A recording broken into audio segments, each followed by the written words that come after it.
Psychologist Erik Erikson discovered something essential.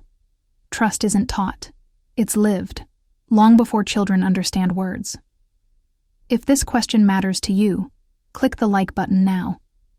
It helps this message reach parents who sense something deeper is happening beneath behavior. Welcome to 100 Experts on Education.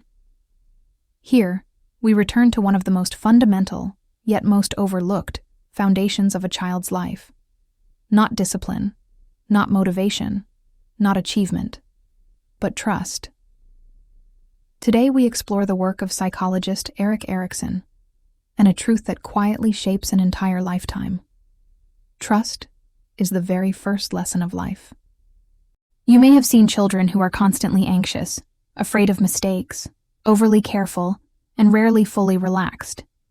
You may also know children who try again after failure, ask for help easily, and move through the world with quiet confidence. Erikson tells us, these differences are not personality traits. They are answers to an early, invisible question. Is the world safe, or must I stay on guard? Erikson believed that in the earliest stage of life, children are not learning how to behave. They are answering something much deeper. Will someone come when I need them? Will I be held when I'm overwhelmed? Will the world respond or ignore me? When children repeatedly experience their needs being met, their emotions being seen, someone staying close during distress, they slowly develop a foundational belief. The world can be trusted, and I am worthy of care. This belief becomes the soil from which curiosity, courage, learning, and relationships grow. When early experiences instead include needs being ignored, emotions being dismissed, mistakes magnified, actions constantly questioned, children don't become difficult. They adapt.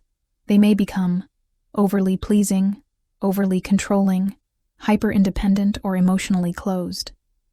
These are not behavior problems. They are survival strategies in a world that doesn't feel safe. A child who doesn't trust doesn't explore.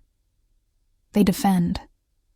Many parents say, "Of course I trust my child," but trust isn't what we say. It's what children experience.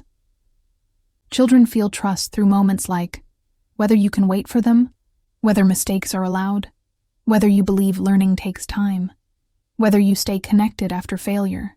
Trust is not an idea. It's a relationship repeated over time. If this is resonating, pause for a moment and click like. It helps this message reach families who are parenting with love, but too much fear. When parents act from anxiety by constantly checking, frequently doubting, over-intervening, correcting before a child finishes trying, children don't receive reassurance. They receive a message. You are not trusted. Erikson reminds us, when trust cannot form, children replace exploration with defense. They don't become irresponsible. They become cautious.